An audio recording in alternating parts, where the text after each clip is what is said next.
Hello everyone, welcome to the second lecture of NCERT module. इसमें आज हम polity class 7 cover करने वाले हैं। तो क्लास 6 की डिस्कशन हमने इक्वालिटी, डिफरेंसेस, स्टीरियोटाइप्स, प्रेजुडिस वहां तक ले गए थे। आज वहीं से आगे क्यों कंटिन्यू करते हुए हम थोड़ा सा और डिटेल में डिफाइन करेंगे कि इक्वालिटी होता क्या है, उसका डेली लाइफ पे फर्क क्या पड़ता है और सोसाइटी में इक्वालिटी और इनइक्वालिटी के कारण क्या क्या चीजें क्रिएट होती हैं। सबसे पहले ये डिस्कशन है, तो सबसे पहले इस चीज की तरफ बढ़ते हुए हमें इक्वालिटी किसी के लिए चाहिए ही क्यों? सबसे बेसिक क्वेश्चन कि हम इक्वालिटी डिमांड ही क्यों करते हैं? ऐसा क्या है इक्वालिटी में? बेसिकली अगर तुम किसी को इक्वल ट्रीट नहीं करते हो तो एक्चुअली तुम एक डिग्निटी भरी लाइफ उन्हें नहीं ऑफर कर रहे हो। At the end of the day her person सिर्फ एक चीज चाहता होता है कि उन्हें हर कोई एक डिग्निटी से देखे और उन्हें रिस्पेक्ट करे। अगर वो उन्हें नहीं मिल रहा है तो ऑब्वियसली उन्हें अपनी लाइफ का जो एम है, जो मकसद है, वो इनकम्प्लीट लगेगा। तो इक्वालिटी का सबसे बेसिक एम लोगों को एक डिग्निटी भरी लाइफ, एक इज्जत भरी जिंदगी देना है, ताकि उन्हें किसी से कम महसूस कभी ना हो। यही चीजों को इंश्योर करने के लिए बहुत सारे फैक्टर्स हम जब कंसिडर करते हैं। लेट्स सपोज एग्जांपल लेते हैं सैलरी का। अब एनसीईआरटी के मुताबिक, एनसीईआरटी के बिकॉज मॉड्यूल पढ़ रहे हैं हम उसी से स्टिक करेंगे, बाकी इनइक्वालिटी, पावर्टी, ये सब कुछ इंडियन पॉलिटी के मॉड्यूल में कवर होता है। तो इस डायरेक्शन में बढ़ते हुए जो एनसीईआरटी ने डिफाइन किया है, जैसे वेजेस का, सैलरीज का मॉड्यूल, उनमें इनइक्वालिटी और उनमें कैसे फर्क आता है सोसाइटी में जब उन्हें पेज में फर्क होता है। एक एग्जांपल जो एनसीईआरटी का है, दो टाइप की वेजेस जो समाज में एग्जिस्ट करती हैं, एक होती है मिनिमम वेज और एक होती है लिविंग वेज। अब इन दोनों वेजेस में फर्क क्या है? मिनिमम वेज सुनने में मिनिमम वेज हमेशा सरकार द्वारा डिफाइन की जाती है। कम से कम किसी को कितना पैसा देना है वो सरकार बताती है।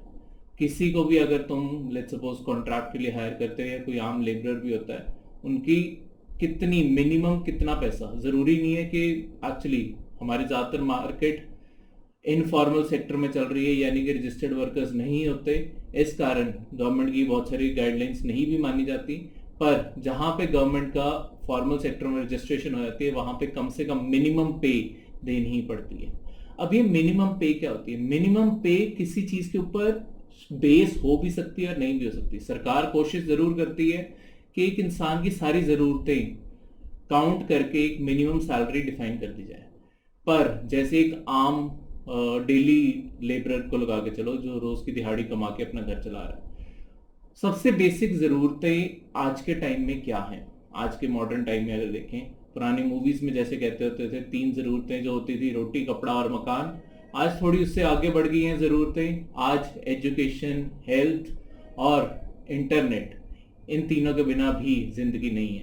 तो लेट्स सपोज ये तीन चीजें भी, रोटी, कपड़ा, मकान तो आपका था ही, एजुकेशन, हेल्थ और इंटरनेट भी इसमें जुड़ गया। तो क्या एक पर्सन जो लिविंग वेज कमा रहा है, लेट्स सपोज एक दिहाड़ी वाले को आम 500 रुपए मिलते हैं, तो उन 500 रुपए में क्या वो ये 6 की 6 जरूरतें पूरी कर पाएगा? ये मिनिमम वेज में कभी हो भी सकता है और नहीं भी हो सकता। अगर आपको ऑप्शन आए तो 100% श्योर कभी नहीं हो सकते। तो अगर ये क्वेश्चन आए, अगर ये स्टेटमेंट आए कि मिनिमम वेज हर चीज कवर करती है, वो स्टेटमेंट गलत होगी।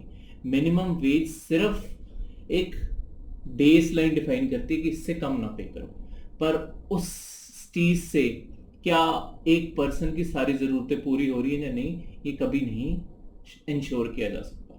दूसरी साइड पे कंसेप्ट है लिविंग वेज का।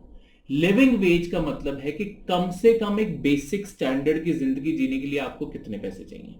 अब उसमें ये 6 की 6 चीजें और भी अगर कोई जरूरतें हैं वो सारी की सारी कवर हो जाती हैं कि कम से कम एक डिग्निटी भरी बेसिक लाइफ जीने के लिए आपको जितनी चीजें चाहिए वो सारी की सारी अगर कवर हो रही है तो आप एक लिविंग वेज कमा रहे हो और आपकी सारी जरूरतें भी मीट हो रही है। पर मिनिमम जरूरतें, ऐसा नहीं है कि लग्जरी लाइफ एम करने लग जाओ। मिनिमम जरूरतें लिविंग वेज है, उससे ऊपर हर चीज अच्छी है। बस मिनिमम अगर तुमने क्रॉस कर लिया, गवर्नमेंट वाला मिनिमम नहीं, लिविंग का मिनिमम, तो लिविंग वेज मिनिमम है एक बेसिक लाइफ स्टैंडर्ड। इसकी जो डेफिनेशन है वो गवर्नमेंट की थी, minimum defined by the government. इसमें है कि बेसिक लाइफ का स्टैंडर्ड मेंटेन करने के लिए जो कम से कम पैसा लगेगा वो लिविंग वेज होती है। अब मिनिमम वेज और लिविंग वेज, इन दोनों में एक चीज समझने वाली बात है, ये हर जगह के लिए कभी सेम नहीं होती। एग्जाम्पल के तौर पे अर्बन इंडिया और रूरल इंडिया को लगा के चलो, अर्बन इंडिया में कॉस्ट ज्यादा है तो सैलरीज भी ज्यादा होंगी, उनमें भी जो बड़े शहर है वहां पे क्योंकि कॉस्ट बढ़ जाएगी तो सैलरीज भी, डियरनेस अलाउंस, ये सब कुछ बढ़ाना पड़ता है। दूसरा, अगर वर्ल्ड वाइड लेवल पे कंपैरिजन करें तो क्या खुद सोच के देखिए, एक अमेरिका में रहने वाले की जरूरतें और एक इंडिया में रहने वाले की जरूरतें क्या बिल्कुल सेम होंगी? नहीं, उन्हें ज्यादा लग्जरी की आदत है, उनकी बेसिक जरूरतों में ही लग्जरी ज्यादा है, तो उनके खर्चे भी ज्यादा होंगे। तो इस कारण इंडिया और यूएसए में भी ऐसे फर्क आ जाता है। अब दूसरा एग्जाम्पल जो एनसीईआरटी में हम कंसिडर करते हैं, जो एनसीईआरटी का एग्जाम्पल वर्थ नोटिंग है, वो है कि मेन और वुमेन में हमने बहुत सारे इनइक्वालिटी क्रिएट की है। जेंडर के अगर बेसिस पे हम इनइक्वालिटी की आज बात कर रहे हैं, तो एक तो हमने इनइक्वालिटी क्रिएट की है, और इनइक्वालिटी का बेस क्या है, जैसे हमने पहले लेक्चर में पढ़ा था, स्टीरियोटाइप्स। स्टीरियोटाइप्स होते क्या है? स्टीरियोटाइप्स फिर से रिवाइज करवा दो, किसी के बारे में कोई इंप्रेशन बनाना। अब हमें पता है बहुत सालों से वुमेन्स को जॉब से, स्टडी से और बहुत सारे फील्ड से दूर रखा गया है। जैसे आर्म फोर्सेस के लिए भी कुछ ही टाइम पहले, साल को पहले अलाउ किया गया आर्म फोर्सेस में वुमेन की फुल फॉर्म में भर्ती। ठीक है, पहले सिर्फ टेम्पररी रिक्रूटमेंट होती थी, वो भी लिमिटेड टाइम पीरियड के लिए, पर अब जाके बढ़ने लगी है। क्यों? ऐसा क्यों है? तो बेसिकली एक इंप्रेशन है कि लड़ाइयां, लेट्स सपोज कोई भी टफ वर्क है वो मेन ही कर सकते हैं, वुमेन नहीं कर सकती। इसका क्लियर एग्जांपल ऐसा नहीं है कि हमारे बेसिकली स्टीरियोटाइप जैसे बताया था ये सोसाइटी द्वारा फीडेड होते हैं। तो अगर आप सोच के देखो कि अगर आप सोचते हो कि आप बिल्कुल जेंडर इनइक्वालिटी में नहीं हो, तो थोड़ा सा हमें एंगल हमेशा एडजस्ट करने की जरूरत होती है। हम हमेशा कोशिश जरूर करेंगे कि हाईएस्ट इक्वालिटी मेंटेन हो, पर सोसाइटी का माइंडसेट कहीं ना कहीं हमारे दिमाग में दिखता है। कैसे? एक example, the soldiers killed the terrorist. अब इस सेंटेंस में, इस सेंटेंस को दोबारा सुनिए, the soldiers killed the terrorist. अब इस सेंटेंस में कहीं पे भी जेंडर का मेंशन नहीं है, पर अगर मैं आपसे पूछूं इस पूरे सिनेरियो को इमेजिन करने के लिए, कोई ना कोई न्यूज लाइन, हेडलाइन दिमाग में आएगी, और जो सोल्जर्स हैं वो हमेशा मेन के रूप में, अगर आप इस स्टेटमेंट को सोचोगे, the soldiers killed the terrorist, मैं आपसे पूछूंगी सोल्जर्स का आपने जेंडर क्या सोचा? आपके माइंड में जो एक इमेज आई है एक सोल्जर की, वो वुमेन की नहीं आई है। ये आपकी गलती नहीं है, समाज ने ही ऐसा सिखाया है कि हमेशा ये काम मेल्स ही कर सकते हैं, फीमेल्स नहीं कर सकती। जो आने वाले टाइम में हमें श्योर है कि फीमेल्स गलत प्रूव करके दिखाएंगी। दूसरा सेंटेंस अगर दूसरी साइड भी कंपेयर करके देखें, नर्स हील्ड माई वुंड। अब नर्स हील्ड माई वुंड, तो चोट लगी थी, नर्स ने ठीक की। अब मैंने आपको नर्स का जेंडर यहां पे भी नहीं बताया, पर नर्स वर्ड सुनते ही आपके दिमाग में एक मेल की फोटो आ रही है, जो एक फीमेल की फोटो आ रही है, वो आप खुद देख लीजिए। ऐसा नहीं होता अगर आपको ये लगता है कि नर्सेस सिर्फ फीमेल ही हो सकती हैं। नर्सिंग एक कोर्स है, जो करेगा वो नर्स बन सकता है। तो मेल नर्सेस भी हो सकती हैं और फीमेल नर्सेस भी हो सकती हैं। तो ये स्टीरियोटाइप्स है। हमने क्या बनाया हुआ है कि टफ वर्क सारा मेल्स, और जो केयर टेकिंग का काम है, जो सॉफ्ट वर्क है, वो सारा फीमेल्स। ऐसा impression over the time society ने जरूर क्रिएट कर दिया। इसके कारण सोसाइटी में बहुत सारी प्रॉब्लम्स एक्चुअली क्रिएट होती हैं। बेसिकली ये प्रॉब्लम्स ऐसा नहीं है कि अचानक शुरू होती हैं सोसाइटी में। फ्रॉम दी बर्थ बहुत सारी ऐसी चीजें हैं जो इन फैक्टर्स को डिटरमाइन, जो इन चीजों को बताएंगी कि एक्चुअली एक मेल और एक फीमेल की जिंदगी पूरे आने वाले टाइम पे कैसी जाएगी। अगर देखें तो सबसे बेसिक एग्जांपल, स्कूल का, जब बच्चों को स्कूल में डाला जाता है, एक लड़के और एक लड़की को लेट्स सपोज स्कूल में डाला जाता है, तो क्या फैक्टर्स कंसिडर किए जाते हैं? आमतौर पे जब एक लड़के को स्कूल में डाला जा रहा होता है, ट्रेडिशनल थिंकिंग की बात कर रहा हूँ, ठीक है, वैसे थिंकिंग जिनकी प्रोग्रेस कर चुकी है बहुत अच्छी बात है, पर ट्रेडिशनल थिंकिंग के अकॉर्डिंग बता रहा हूँ। आमतौर पे लड़कों को स्कूल में डालते टाइम हमेशा दिमाग में ये फैक्टर रहता है कि सबसे बेटर फैसिलिटी किस स्कूल में है, सबसे ओपन स्पेस कहाँ पे है माफ कीजिएगा, ओपन स्पेस कहाँ पे है, सबसे ज्यादा फैसिलिटीज कहाँ पे है, सबसे बेटर एजुकेशन कहाँ पे है। लड़कियों के टाइम एक पॉइंट जो सबसे पहले कंसिडर किया जाता है वो है कि क्या जगह सेफ है। इस चीज के ऊपर मैक्सिमम डिसीजन बेस होते हैं। हम ये नहीं देखते कि स्कूल में एजुकेशन कैसी है, फैसिलिटीज क्या क्या है, कुछ नहीं।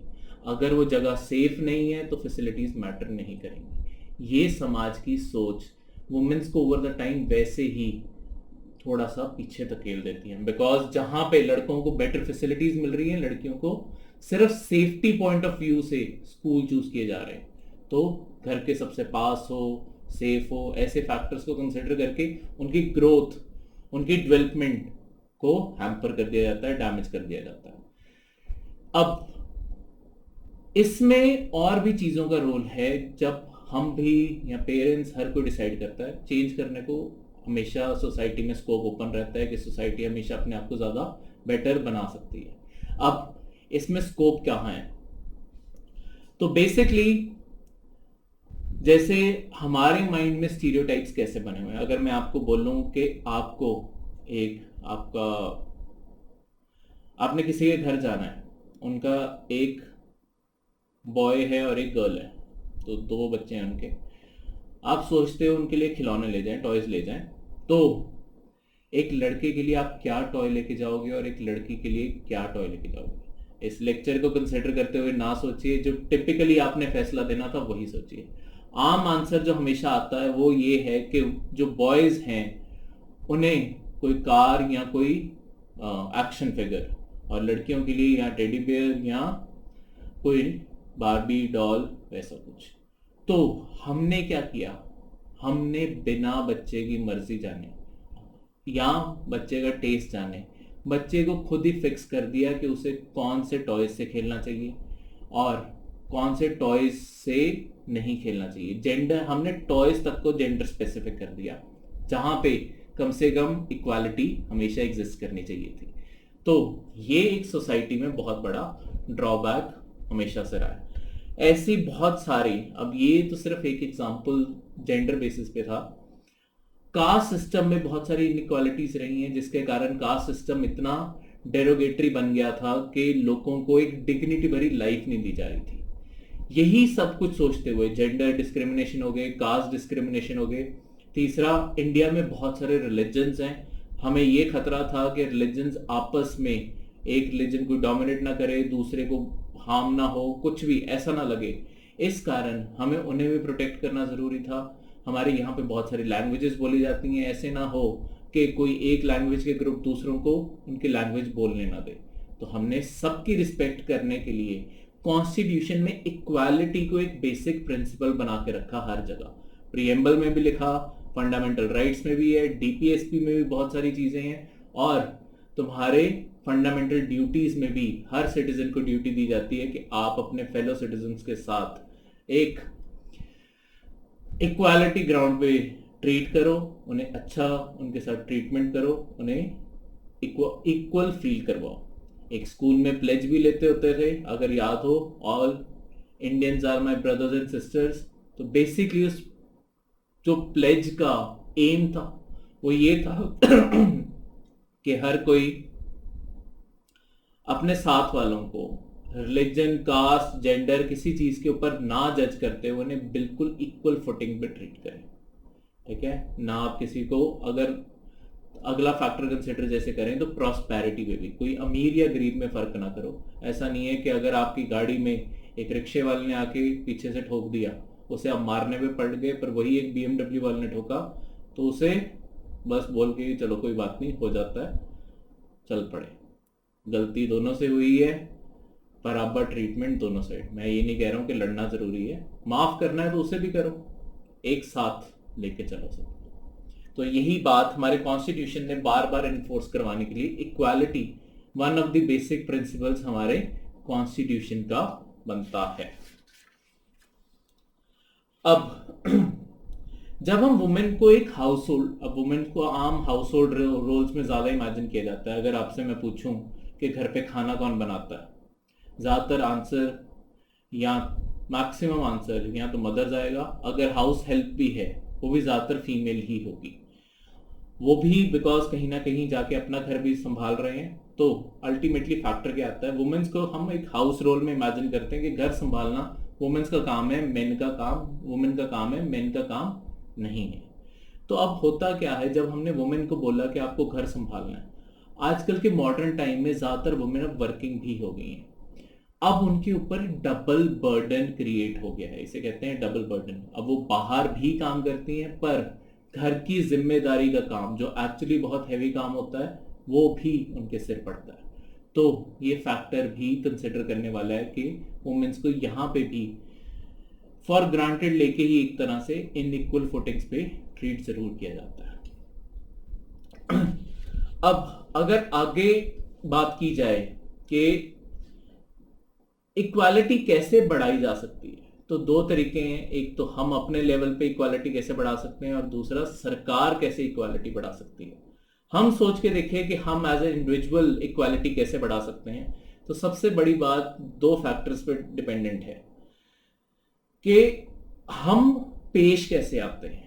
अब किन के साथ पेश आना है, सबसे पहले तो अपने कोलीग्स हो गए, फ्रेंड्स हो गए, या कोई भी आपको सोसाइटी में मिलता है, क्या आप सबके साथ, जैसे रिक्शे वाले और बीएमडब्ल्यू वाले का एग्जांपल दिया, कि क्या आप उनके साथ कैसे बिहेव करते हैं, ये बहुत बड़ा फैक्टर बनेगा कि आप सोसाइटी में इक्वालिटी ला रहे हैं या नहीं ला रहे। अगर आप इक्वल ट्रीट कर रहे हो सबको, तो आप अपनी तरफ से समाज में जितनी इक्वालिटी हो सकती है उसे लाने की कोशिश कर रहे हो। दूसरा फैक्टर घर के अंदर आता है।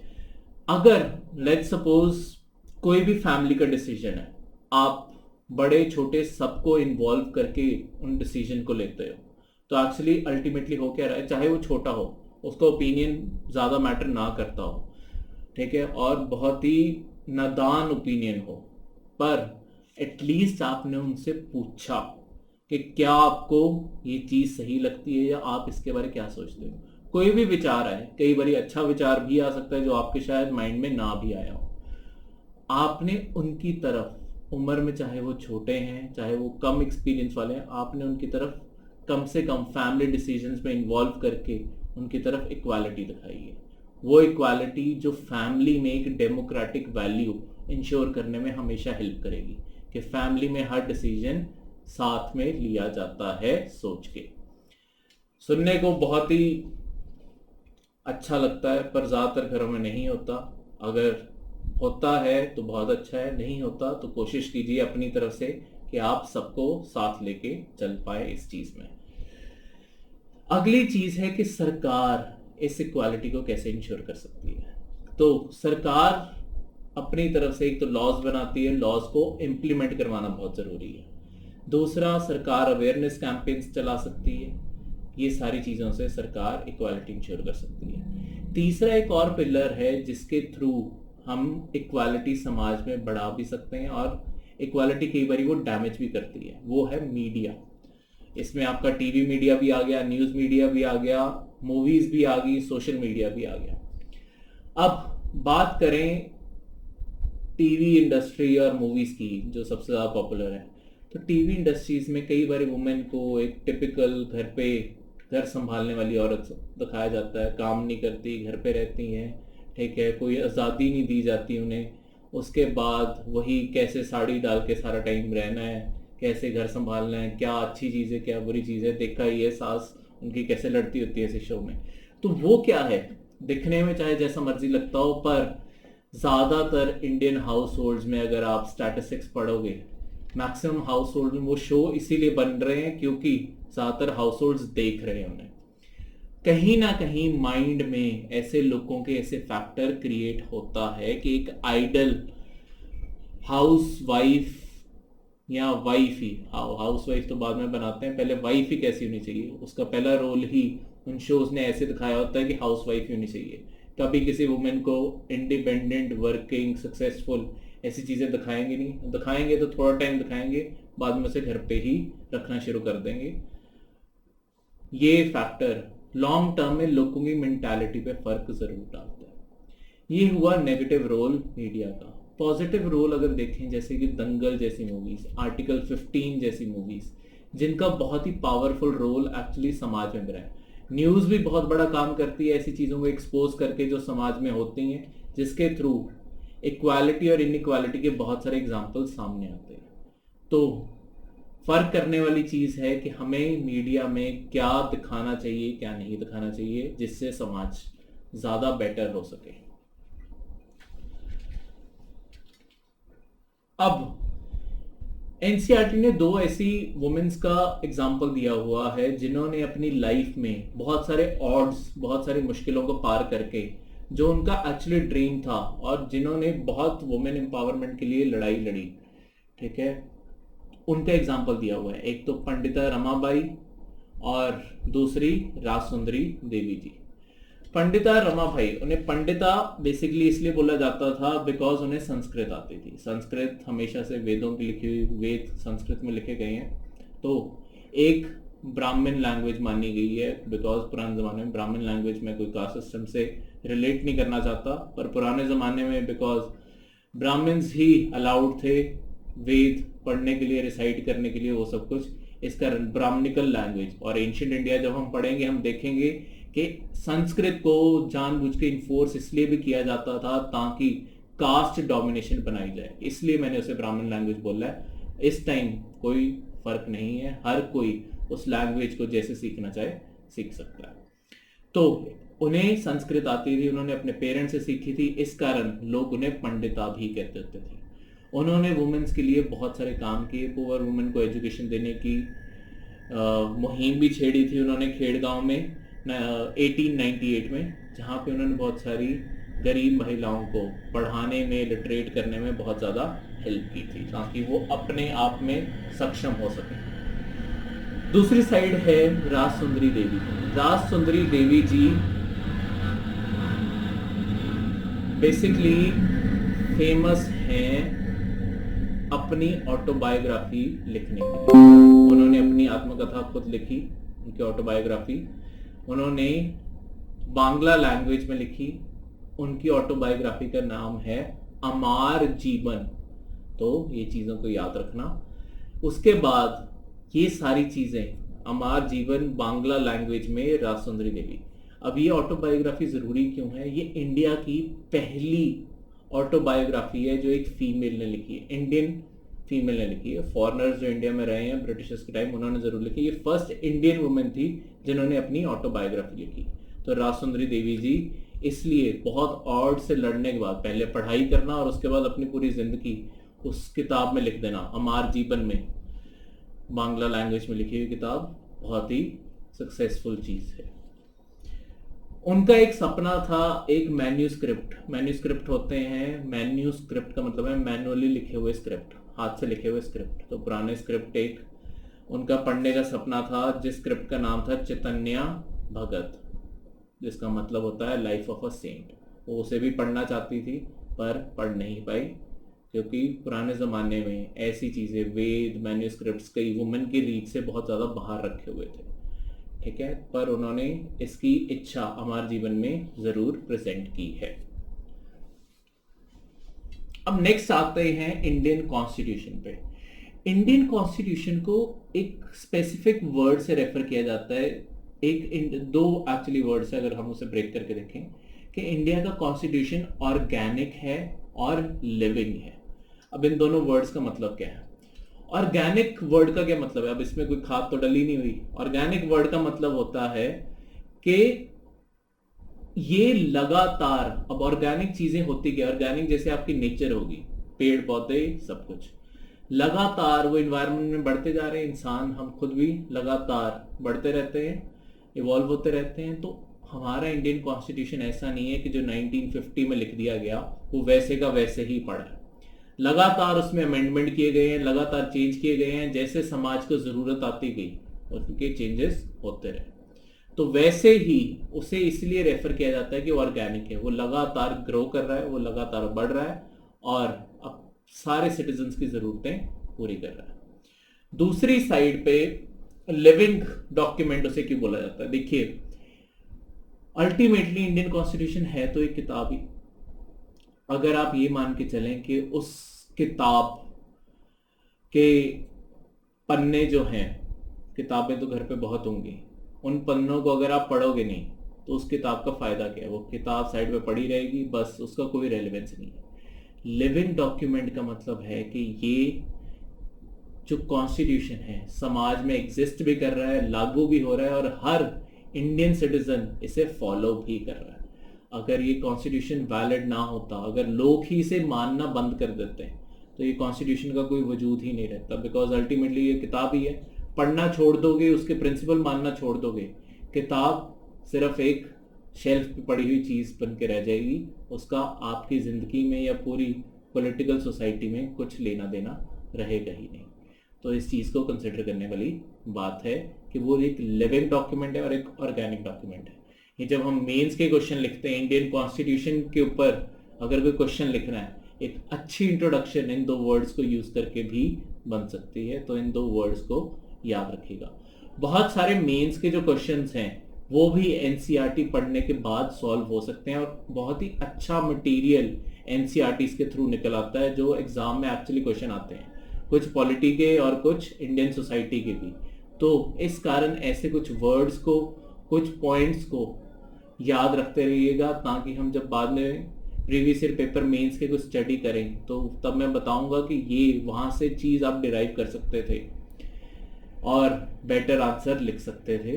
बिना लोगों की अप्रोच क्या होती है, 1000, 2000, 3000 पेज वाली किताबें पढ़ते रहो और उनमें से पॉइंट निकालो। आप जो पढ़ रहे हो उसमें से अगर आप बेस्ट निकालोगे और दूसरा उसके बाद आप सोचोगे उस चीज़ के ऊपर कि इसे और बेटर तरीके से कैसे लिखा जा सकता है, एग्जाम्पल्स क्या जोड़े जा सकते हैं, तो अपने आप आपका जो मेंस का आंसर होगा वो सबसे बेटर निकल के आएगा। तो इस पॉइंट पे सोचना सबसे ज़रूरी है। तो ये था first part class 7th NCERT polity का। कल पार्ट 2 करेंगे, कल 7th class NCERT polity complete हो जाएगी। तो फॉलो कीजिए और 6th क्लास के क्वेश्चन सॉल्व करने के लिए हमारे फेसबुक और इंस्टाग्राम पेज पे जाइए, वहाँ पे प्रीलिम्स और मेंस के एनसीईआरटी 6th क्लास के क्वेश्चन पोस्टेड है, उन्हें सॉल्व कीजिए, आंसर्स लिखिए।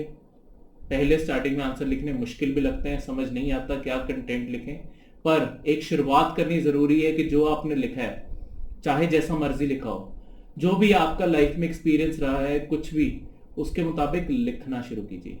कम से कम अभी से अगर आप लिखना शुरू करेंगे तो एक लिखने का डर खत्म होगा। इस डर को सबसे पहले दूर करना जरूरी है।